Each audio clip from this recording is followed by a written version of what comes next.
Influence नहीं होता। बास आपकी नेचर, क्योंकि आपकी माँ के अंदर अगर वो चीज़ है तो आपकी बेटी में भी वो चीज़ आएगी, सब्र होगा, सब कुछ बर्दाश्त करेगी। तो बाज नहीं कर सकती, इतने बड़े स्टेप नहीं ले सकती हैं। फिर जब आपकी औलाद हो जाती है ना, तो औलाद के बाद तो आप सोच ही नहीं सकते ना कि आप कैसे छोड़ दोगे आप। वो तो निकम्मा भी होगा तो गुजारा करेगी, वो कहेगी ठीक है यार मैंने जिंदगी गुजारनी है। लेकिन वहाँ उनका कहना भी ठीक है कि उस बेचारी ने बहुत ज्यादा सब्र किया, वो कुछ तो ये तो मियाँ का ज़र्फ था ना, वो उसमें नहीं था ना, वो गंदा आदमी था ना, उसने दूसरी शादी कर ली, और वो भी कीमो के टाइम पे, कीमो के टाइम पे, जबकि आपको उस वक्त अपनी बीवी का ख्याल रखना चाहिए था। बिल्कुल। वो बीवी जिसने तुम्हारा घर संभाला, बच्चे पैदा किए, सब कुछ बर्दाश्त कर रही है, तुम्हारी आने वाली दूसरी भाभी हैं जो भी हैं वो तो अपने सब कुछ ले रही है ना, वो तो बेचारी ने कुछ मांगा भी नहीं था, उसका तो उनको ज्यादा ख्याल रखना चाहिए। अगर शौहर नहीं रख रहा था तो फैमिली में से कोई मेंबर खड़ा होता कोई। हाँ, जब शौहर ही नहीं रखेगा तो बाकी लोग क्यों रखेंगे?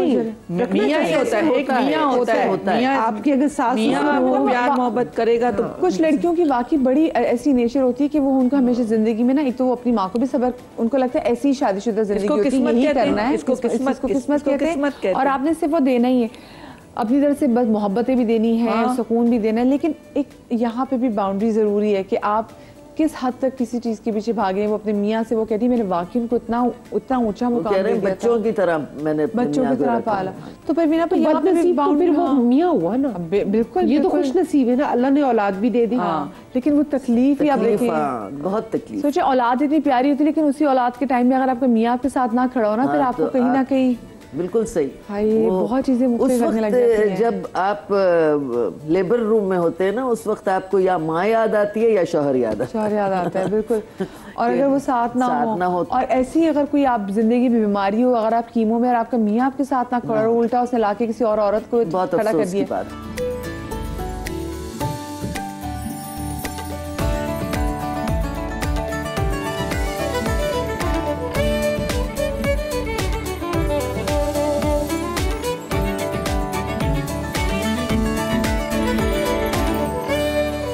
अब लड़कियों को ना, कुछ लड़कियों को ये बताने की जरूरत है कि इतना भी नहीं पिसना चाहिए। बिल्कुल बिल्कुल, बस एक लिमिट होती है ना। मतलब वो क्या कर सकती थी, अब मुझे बताएं ना, वो क्या कर सकती थी? हो सकता है उनके माँ बाप ने, उनकी फैमिली ने भी यही कहा हो कि तुम्हें वहीं रहना है, उनके पास कोई और ऑप्शन भी नहीं था ना कि वो वापस अपने माँ बाप, अगर वहाँ से उनको सपोर्ट होती, लेकिन हिम्मतबाज लोग, हिम्मतबाज लड़कियां हिम्मत नहीं कर पाती हैं, और जाहिर है मायूब समझा जाता है हमारे माशरे में, तो तलाक को बहुत मायूब समझा जाता है, जबकि अल्लाह ताला ने इस चीज की इजाजत दी है।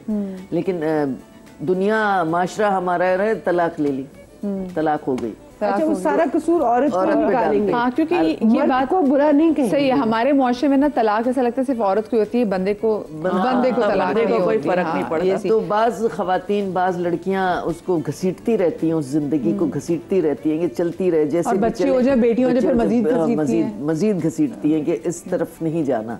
तो फिर यही होता है कि सारी जिंदगी उनकी इसी तरह गुजर जाती है, सर में चांदी आ जाती है, और फिर कहीं कोई रास्ता नहीं होता।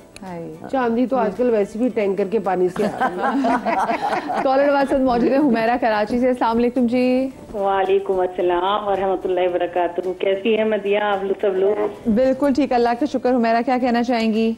बस ये कहना चाहूंगी कि ये तो एक औरत की जिंदगी अल्लाह ताला ने बनाई, शायद मेहनत मुशक्क़तों के बाद, बर्दाश्त के बाद, कि उसको रिजल्ट में यही मिलता है कि परेशानी उठाने के बाद कि वो सुरखरू हो जाती है अल्लाह के हुक्म से, लेकिन दुनिया उसे जीने नहीं देती। लेकिन मेरा मैसेज तो यही है कि मेरी भी जब शादी हुई तो मुझे कभी कुछ नहीं था, लेकिन वक्त और हालात ने दिल का ऑपरेशन करा दिया, शुगर का मरीज बना दिया। लेकिन आज मैं ये कहती हूँ कि अपने माँ बाप को प्लीज तकलीफ कोई ना दे, वो वैसे इतनी तकलीफ उठाए हुए होते हैं, तो अपनी तकलीफों को खुद सहना सीखें, खुद बर्दाश्त करना, खुद लड़ना सीखें। हुमैरा जी, आपने कभी अपने घर में टेंशन अपने पेरेंट्स के साथ शेयर किया? कभी नहीं, कभी नहीं, लेकिन उनकी आंखें सब समझ जाती हैं, समझदार होते हैं माँ बाप, सब समझ जाते हैं।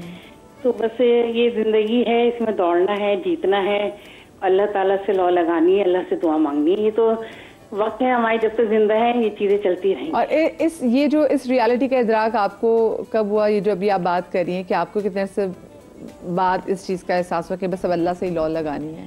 ये मुझे अब जाके हुआ 30 साल बाद। 30 साल बाद। कितने बच्चे हैं आपके? हुमैरा जी आपके कितने बच्चे हैं? माशाल्लाह अल्हम्दुलिल्लाह 2 बच्चे। 2 बच्चे हैं, बेटे हैं बेटियां हैं? एक माशाल्लाह अल्लाह ने बेटी दी, नेमत दी है, एक रहमत दी है, बेटा दिया है, मुझे दोनों चीजें दी अल्लाह पाक ने, और रहमत और नेमत दोनों दिए। और जब बेटी हुई तो उसके पैदाइश के 6 महीने बाद मेरा ऑपरेशन हो गया था हार्ट का। वैसे लेकिन मैं हंसने वाली बहुत थी। उसके बाद मुझे खामोशी ने घेर लिया। मतलब क्यों खामोशी ने क्यों घेरा? रीजन? वक्त और हालात। तो आपने खुद हिम्मत करनी थी ना। मैंने हिम्मत अब करी है ना जब मुझे समझ ही नहीं थी। समझ अब आई। तो अभी भी अब बड़ी जिंदगी पड़ी है, अल्लाह ने आपको सेहत दी है। अल्हम्दुलिल्लाह। अभी भी आप खुशी खुशी जिए, आप मायूसियों वाली बातें मत करें।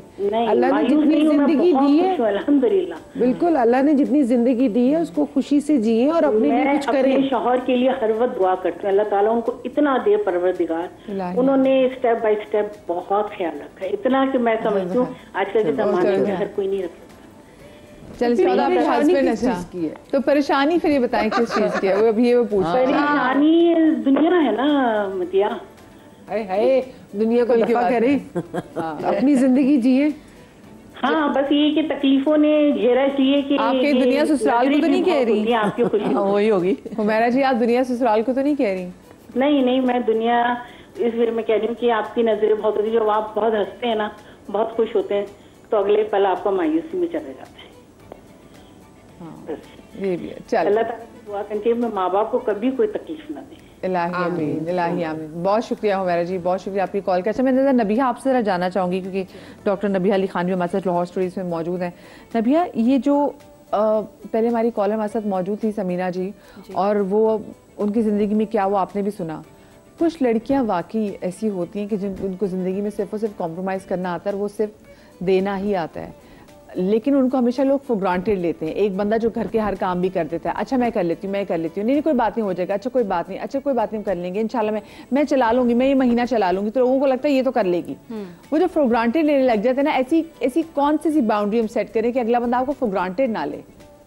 हट के टॉपिक से बात है, लेकिन ये भी जरूरी है इस बात भी करें, क्योंकि वैसे टॉपिक तो हमारा उन खवातीन के लिए है जो अपनी माओ के साथ ज़्यादा अटैच होती हैं, या जिनकी माओ की वजह से उनके घर में जो है वो प्रॉब्लम आती है। और मैं हमेशा टॉपिक के दरमियान में रहती हूँ, मैं कभी टॉपिक से हटती नहीं हूँ। इसीलिए मैंने उस वक्त ये बात की कि एक औरत के लिए अताअत जो है वो फ़र्ज़ है, और ये फ़र्ज़ आपको, मैंने नहीं कहा कि ये फ़र्ज़ है, ये फ़र्ज़ है, ये इस्लाम कह रहा है आपको फ़र्ज़ है, ये अल्लाह का हुक्म है कि फ़र्ज़ है। अगर आप अपने शौहर की अताअत करती हैं, अपने घर वालों की, अपने ससुराल वालों की, तो ये आप पे फ़र्ज़ है। और जो फ़र्ज़ होता है ना, उसमें बेईमानी नहीं होती, क्योंकि अगर आप उसमें बेईमानी करेंगी तो उसकी कोई माफ़ी नहीं है, वो अल्लाह के यहाँ भी नहीं है, दुनिया में भी नहीं है। लेकिन आपका बहुत अच्छा होना भी आपके लिए मुश्किलात का बाइस बन सकता है। मैं हमेशा कहती हूँ बैलेंस्ड लाइफ रखें। आपको पता होना चाहिए कि आपने नो कहाँ बोलना है, आपको पता होना चाहिए कि आप यस कहाँ कर सकती हैं और कहाँ नहीं कर सकती। अपने ऊपर उतना ही बोझ डालें जितना आप बर्दाश्त कर सकती हैं। जब आप एक्स्ट्रा बोझ डालेंगी ना, तो फिर आपकी यही कंडीशन होगी जो आपकी पहली कॉलर जिन्होंने कॉल करके बताया कि मैंने हर काम किया, अपने शौहर की हर तरह अताअत की, लेकिन उन्होंने उनको मोहब्बत नहीं दी।